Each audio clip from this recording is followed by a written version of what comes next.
Good morning and welcome. My name is David Jones and my pronouns are he, him, and his. I'm a member of the worship committee and I'll be your worship associate this morning. Whoever you are, whomever you love, wherever you are in your life's journey, you are welcome here.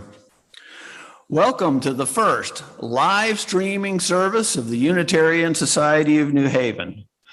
We are a diverse, multi-generational faith community that inspires lives of compassion and generosity, nurtures spiritual growth, cultivates transformative connections, and creates a more just world. This is a congregation that believes Black Lives Matter, that every person has the right to affirm their own gender identity and expression, and that all people are inherently worthy. We acknowledge that our sanctuary sits on the land traditionally that of the Quinnipiac and other Native people. As a congregation, we seek to heal the wounds of the past and present in ongoing work of reconciliation. If you're joining us for the first time, we're so glad you chose to spend this time with us. We meet electronically for now, but we're this close to being in person. We know we will be together again in person soon. The email address of the membership team is membership@usnh.org, and you can visit usnh.org to find out more about us. There will be a Zoom meeting for newcomers immediately following the service. One announcement we want to highlight this morning is IRIS, the Integrated Refugee and Immigration Service, is asking for our help in welcoming folks to Connecticut. 50 to 100 families may be arriving monthly. USNH Social Justice Network groups are developing several ways to get involved. Most importantly, right now, you can bring gently used or new winter gear, coats, boots, gloves, etc., to be collected for the October 16th drive-through. Now let us settle in, take a relaxing breath, and let us worship together.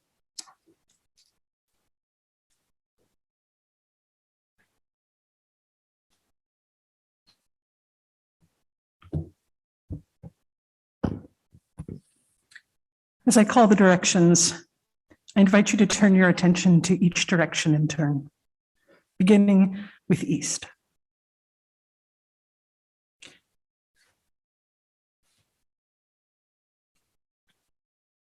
Spirit of East, the mist of new beginnings, young green leaves bedecked with dew, wind awakening the dawn, hail and welcome. Spirit of South, the steam arising from hot springs, overhead sun creating beads of sweat, fire burning intensely, hail and welcome. Spirit of West, the powerful ocean depths, lakes and rivers filled to the brim, waters connecting entire communities. Hail and welcome. Spirit of North, the ice of the ancestors, glaciers moving with frozen haste, earth grounding a common commitment. Hail and welcome. Spirit of center, the unending cascade, the ever burbling fountain, the central sea into which all raindrops merge. Hail and welcome. Let us now light the chalice, the symbol of Unitarian Universalism. The flaming chalice originated with the Unitarian Service Committee during World War II as part of the group's efforts to help Jews in Europe escape the Nazis. The committee wanted a symbol that would feel welcoming to all, whatever their religious background.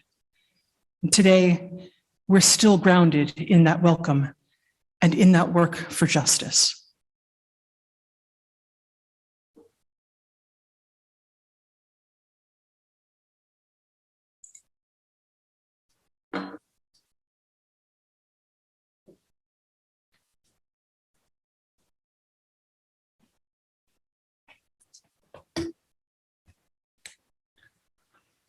Covenant.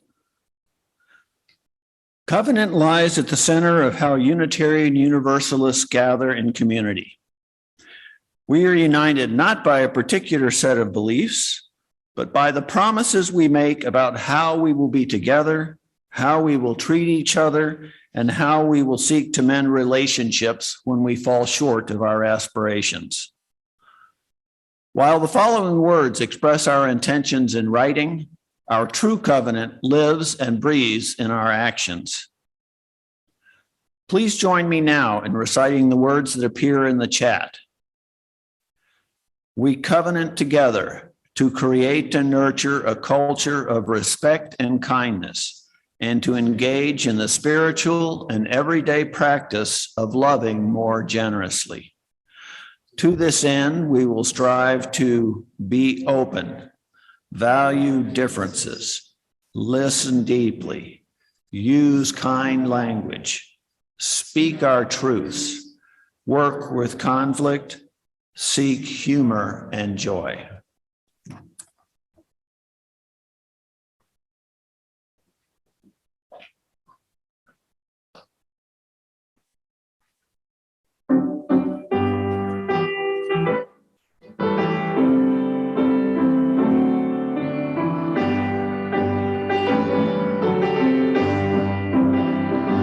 I've got peace like a river, I've got peace like a river, I've got peace like a river in my soul. I've got peace like a river, I've got peace like a river, I've got peace like a river in my soul. I've got joy like a fountain, I've got joy like a fountain, I've got joy like a fountain in my soul. I've got joy like a fountain, I've got joy like a fountain, I've got joy like a fountain in my soul. I've got love like an ocean, I've got love like an ocean, I've got love like an ocean in my soul. I've got love like an ocean, I've got love like an ocean, I've got love like an ocean in my soul. I've got pain like an arrow, I've got pain like an arrow, I've got pain like an arrow in my soul. I've got pain like an arrow, I've got pain like an arrow, I've got pain like an arrow in my soul. I've got tears like the raindrops, I've got tears like the raindrops, I've got tears like the raindrops in my soul. I've I've got tears like the raindrops. I've got tears like the raindrops. I've got tears like the raindrops in my soul. I've got strength like a mountain. I've got strength like a mountain. I've got strength like a mountain in my soul. I've got strength like a mountain. I've got strength like a mountain. I've got strength like a mountain in my soul.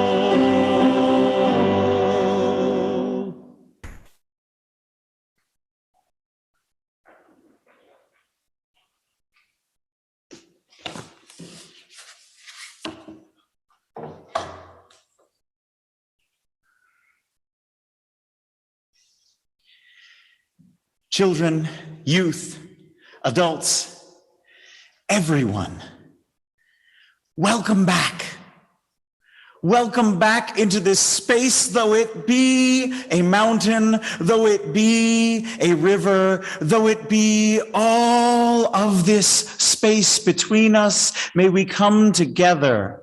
I have missed you, but when I close my eyes, I can see each and every one of your faces. And I love you.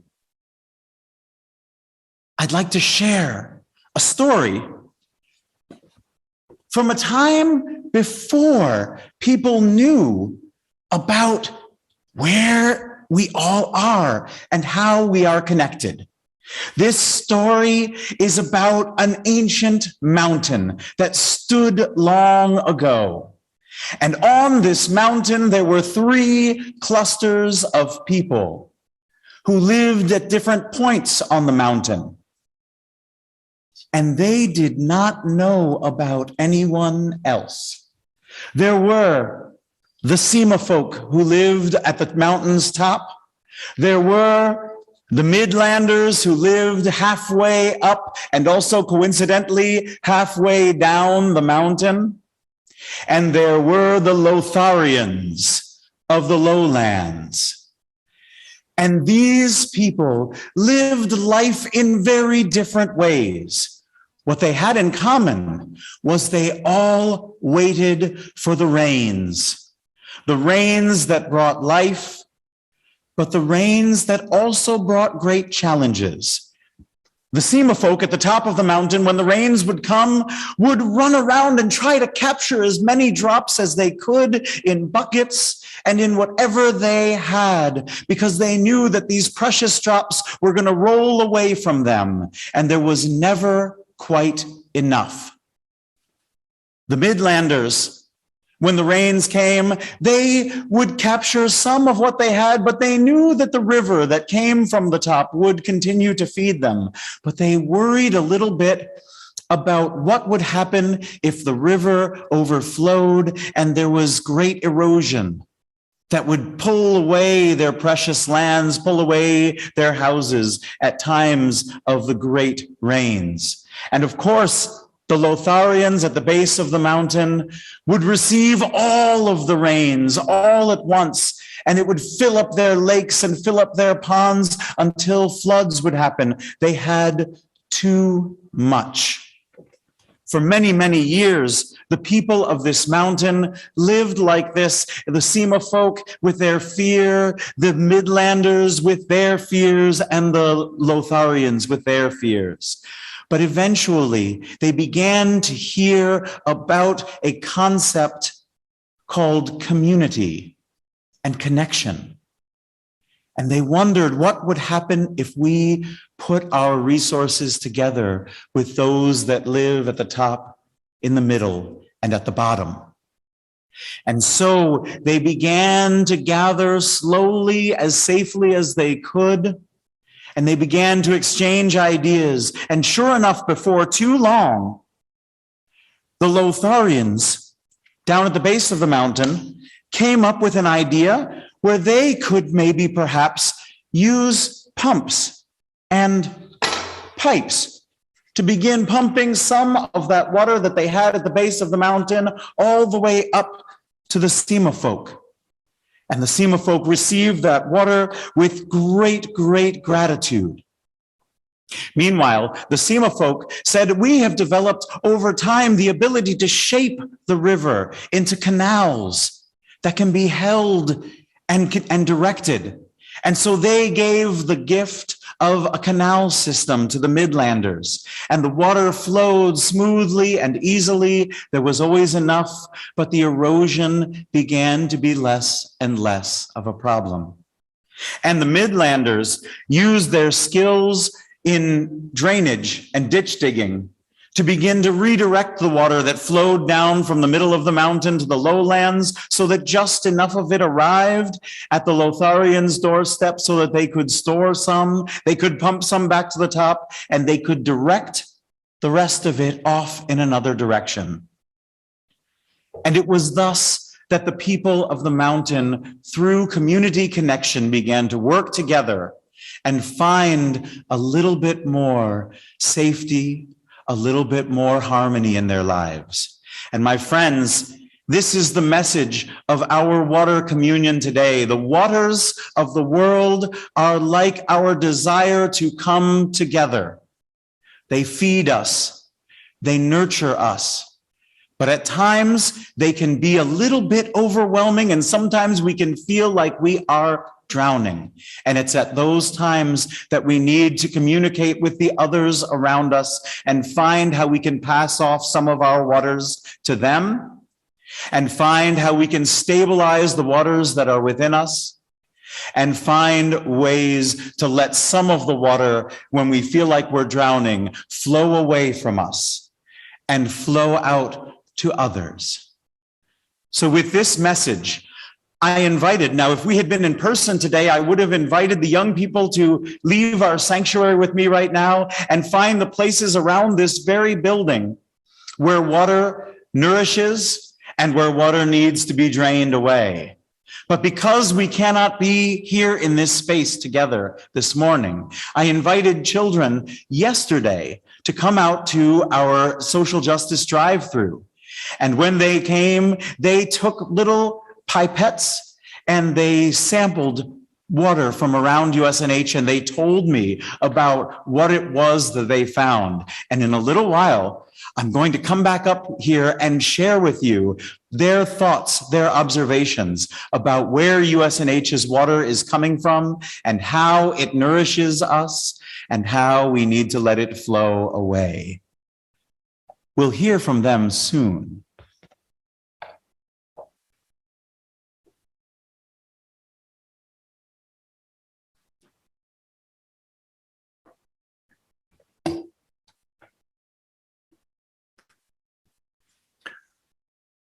I invite you to join me now in holding in our hearts the joy and sorrow of those around you.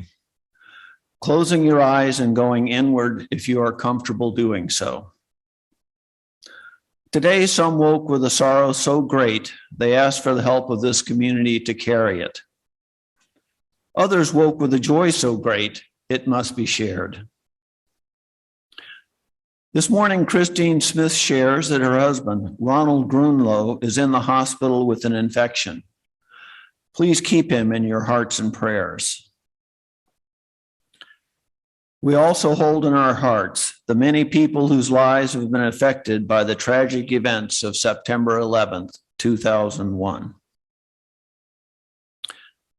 For the joys and sorrows that have not been spoken, but which remain in the silent sanctuaries of our heart, we bear witness.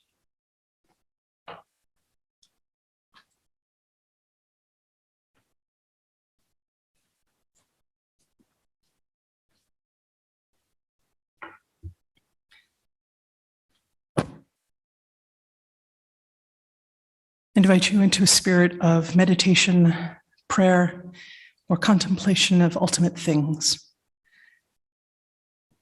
Today's meditation is prayer for 9/11 20th anniversary by the Reverend Jude Geiger. Spirit of life, God of many names, source of love, help us to enter this new year with a spirit of renewal, Open our hearts to the possibility of abundance. Open our hands to do the work of what the year brings to us with meaning and integrity, with care and love. Prepare our lips to speak with truth and care. All of these blessings will be needed to prepare the road ahead for justice and healing. We pause once more, as some do every day, to remember the lives lost 20 years ago on a Tuesday morning. We mourn the friends we can no longer greet. We hold in our hearts the families that are missing a parent or sister or son. We acknowledge that a new generation has seen its innocence of worldly anguish pass away. Knowing that each of us must wrestle with memory and loss in our own ways, we pray for the strength of heart to face these difficulties with integrity. That we know deep down that a warm community sits all around us, ready to stretch out a hand so that the way ahead is a little bit less cumbersome, less solitary, less strange. May our memory and our grief not alter our prayerful convictions for a world of hope and love. May the harm done that fateful day not deter our spirits 1 inch from a path of building that world we dream about. May we not learn to become creatures of reaction, recreating harm in the world around us for the harm done in our cities and our plains. This morning, we keep close in our hearts the families and friends we once knew. We rejoice in those stories where a caregiver or sibling or daughter arrived home late at night to a welcoming, grateful family. We also rejoice for the congregations spread throughout this country who have learned to break bread and share in worship across religious aisles, who appreciate the shared messages of love and healing that are taught by Christians, by Jews and Muslims, by religions the world throughout. It is in this spirit that the world may know peace. Amen.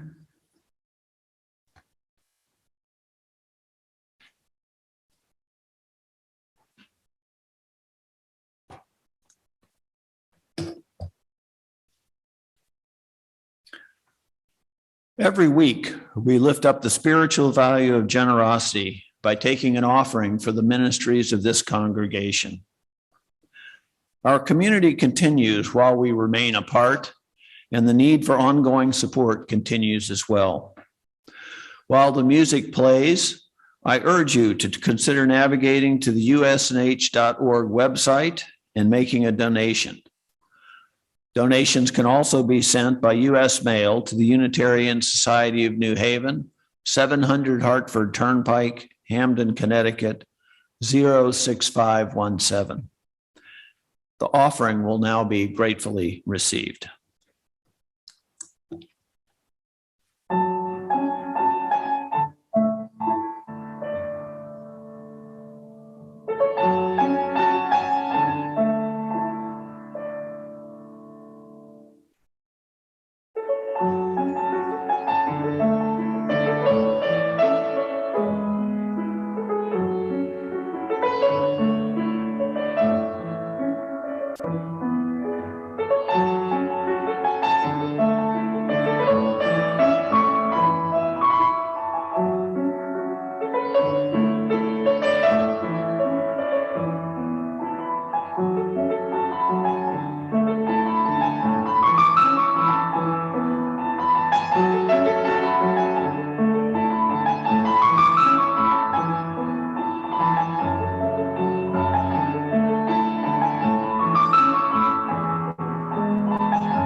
Thank you to Bill Braun for that wonderful music.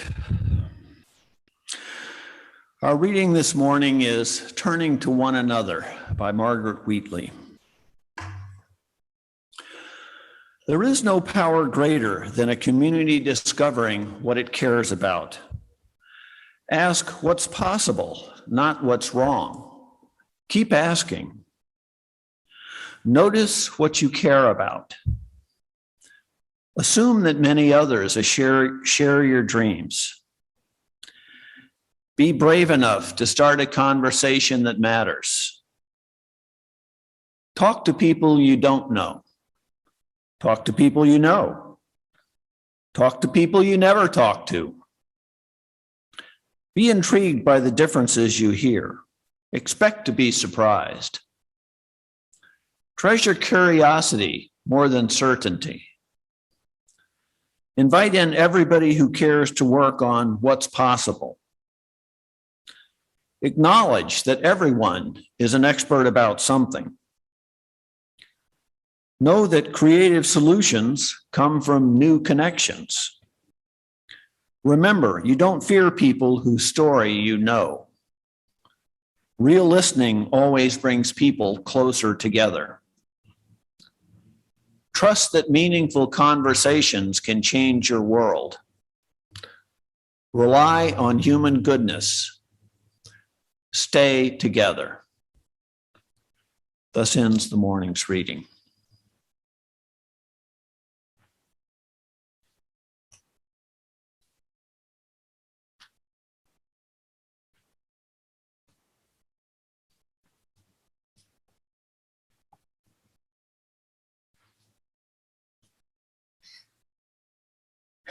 In Jesse's story, when the villagers from the three parts of the mountain came together and shared their ideas and skills about how to deal with water, everyone benefited. Even though circumstances dealt them very different challenges, drought, erosion, or flooding, they worked together to help each other find balance. These days, a sense of balance is in short supply. Today is our first real-time worship service together, which brings a different energy than the pre-recorded services we've been doing. And at the same time, our long-awaited reopening had to be postponed. We're all pretty tired of all the COVID protocols, though we keep following them. Even as USNH is doing all we can to keep our kids safe, especially those under 12 who can't be vaccinated yet. Further along Hartford Turnpike, you'll see lawn signs that say, "Unmask our children." Balance? Not so much. And I don't know about you, but these days I feel as though I'm trying to deal with flooding, erosion, and drought all at the same time. The barrage of news about a world in flux can be overwhelming. When will the children's vaccine be available? What are today's infection rates? And what about the wildfires still burning in the West and the devastation caused by Hurricane Ida? And then there's drought. So many of us are running on emotional fumes. Our capacity to deal with another wave of infections or a new round of variants, or sometimes just with each other, has run dry. And our ability to refill our wells with things like visiting family or hugging friends or engaging with favorite pastimes is severely limited. After the last 18 months, we're drained. And erosion. What is happening with all of our relationships? What's going on with voting rights and reproductive rights? Who knows what the heck a new normal is going to look like? It's as though the earth underfoot is falling away. And yet, no matter how isolated or disconnected we may feel, this truth remains. Water connects us all. We're bound together by water. We share watersheds, rivers and lakes. The rain falls from the same sky. Our bodies are about 55 to 60% water, and the surface of the planet about 71%. Water can bring life or cause devastation, but it's everywhere, however unevenly distributed. Water teaches us that sometimes we have to let things go. If we always hold on, the river will overflow its banks. Or if we try to be all things to all people, our resources will fail to meet anyone's needs because they're spread too thinly. Water teaches that when we feel as though we're almost drowning, we can reach for things that ground us. Spiritual practices, walks in nature, conversations with a friend or therapist, favorite TV shows, whatever it may be. Grounding helps us come back into balance. Water teaches us to look for it in unexpected places, whether the ice that forms on blacktop or the delicate droplets that bejewel a spider's web. We might discover something important in those hidden places. Community is like that too. It can show up in ways we might never have imagined. For example, I learned just the other day that USNH has a box of cards in the social hall that people can send in response to the joys and sorrows mentioned during the Sunday service. And there are different cards for different needs. Get well soon, sympathy, happy birthday, thinking of you. And I'm so delighted by this little gem of caring for one another. It shows up as the kind of collective good that can happen when we work together, like the villagers in the story did. In one day, after the call went out for coats and other necessities for Afghani refugees and evacuees who will be coming to Connecticut in the months ahead, we filled an entire classroom with donations. I can only imagine what we'll collect next month. Community helps us stay grounded in tumultuous times. We help each other out with meals or a ride to a doctor's appointment. We gather in small groups, in committees, in worship, to deepen our sense of belonging and to grow our souls. We recite our covenant to remind ourselves of the kind of people we want to be, those who bring healing rather than harm. After all, as the reading said, there is no power greater than a community discovering what it cares about. Lao Tzu wrote, "Nothing in the world is as soft and yielding as water, yet for dissolving the hard and inflexible, nothing can surpass it."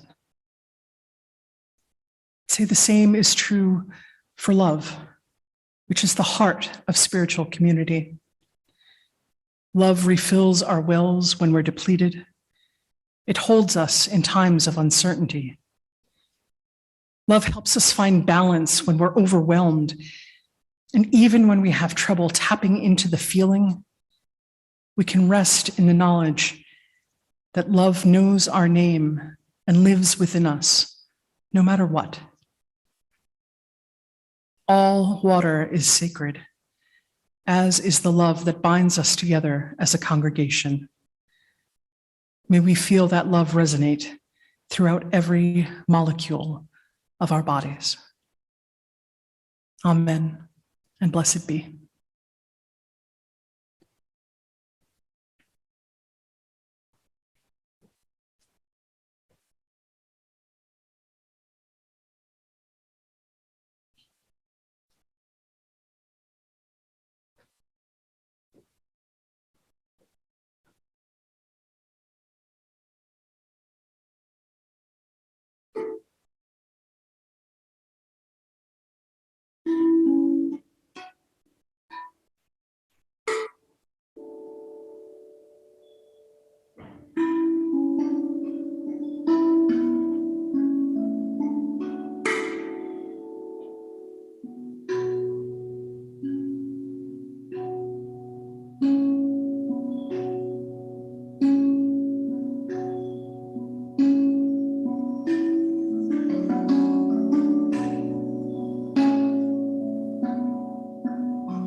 As mentioned in the story before, yesterday, some children of our family came out to USNH and they heard that story and they went out with some scientific equipment looking for and in hopes of finding water, sources of water, evidence of where water has been, is, and will be around this very building.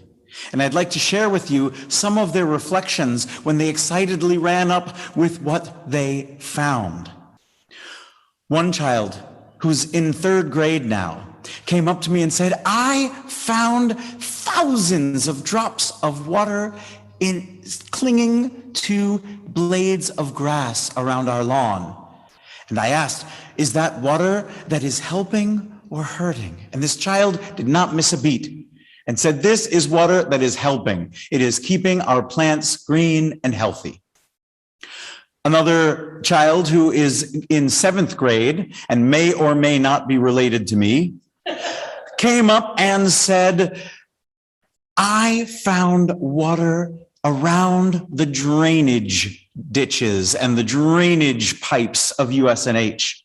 And I said, "Is that water that is helping or hurting?" And he said, without missing a beat, "That is water that really could hurt if it didn't flow away from us." One more of our young people at USNH, a 5th grader, came up and said, "I found water in a place that you would never guess. I found water inside this pear from our pear tree out on the lawn." And I said, "Really? There's water in there?" She said, "Look." And she opened it up and squeezed, and sure enough, a few drops of crystal clear juice came out. And she put that up with her pipette and added it to our collective water here. And I said, "Is that water that is helping?" And she said, "That is water that's going to help when you eat it, when one of our deer eats it. It's water we're keeping away for a moment sometime in the future." And I said, "Isn't that perfect?" Right here at USNH, we have found water that is nourishing, water that needs to be let go, and water that will nourish sometime in the coming days and weeks. So my friends, I ask you, wherever you are seeing this and hearing this message, our waters have come together here in this room, but they are also spread out wherever you are. Find the water that will make you feel nourished today. Let go of the water that is too much and needs to flow off to help someone else in another place become part of a great ocean. And also, keep some away in the fruits of tomorrow. Blessed be.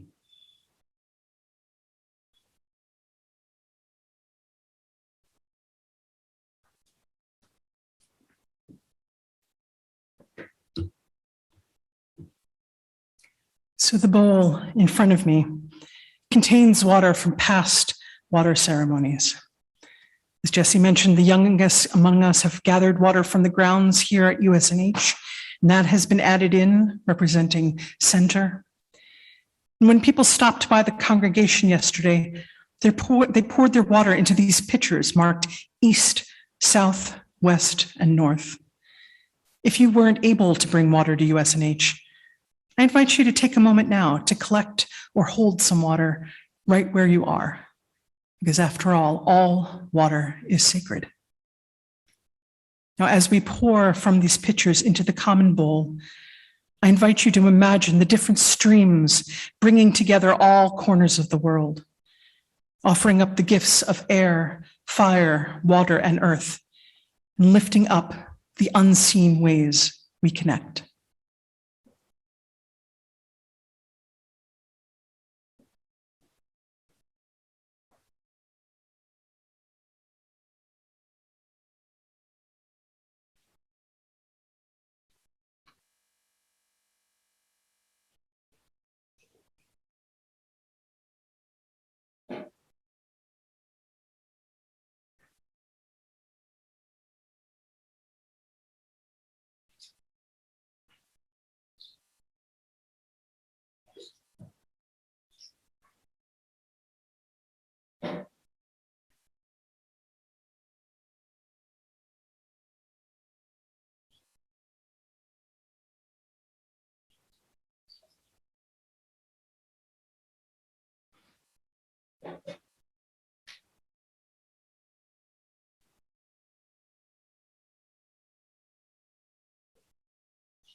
In the mixing is the strengthening.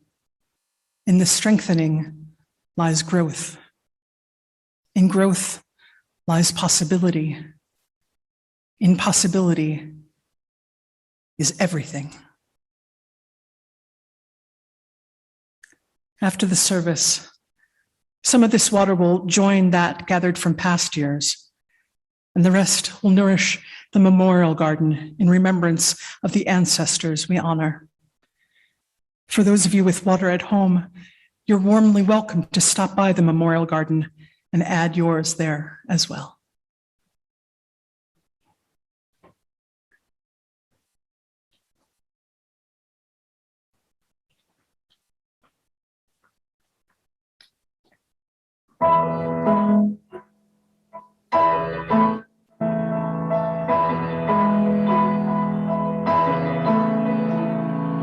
Oh, below me I feel no ocean, standing on these mountains and plains, far away from the rolling ocean.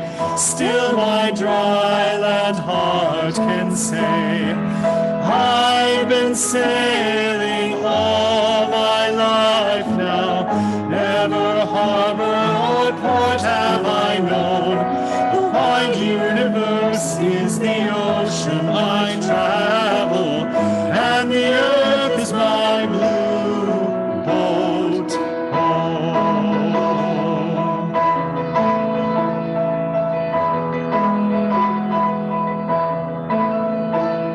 Sun, my sail, and moon, my rudder, as I ply the starry sea, leaning over the edge in wonder, casting questions into the deep, drifting here with my ship's companions, all we kindred pilgrim souls, making our way by the lights of the heavens in a beautiful blue boat home.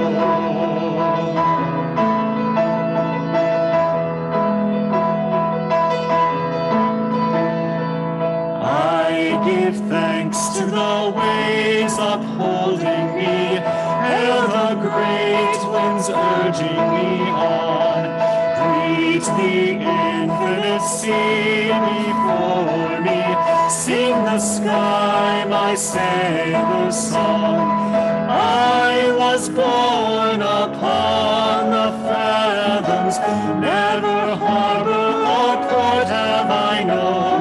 The wide universe is the ocean I travel, and the earth is my blue boat home.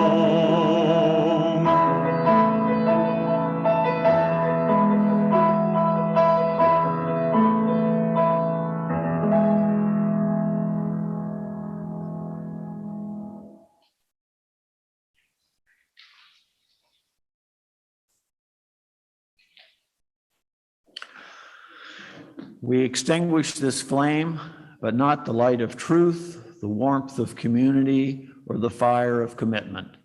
These we carry in our hearts until we are together again.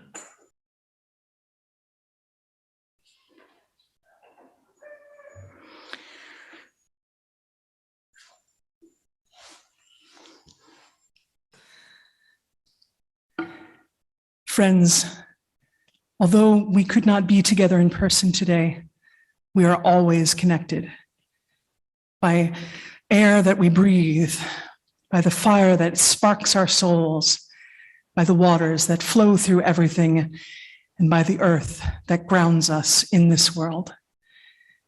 Community and love, these cannot be prevented from connecting us all, no matter how far apart we must be. So go with courage and with kindness and be a blessing to this world. Amen.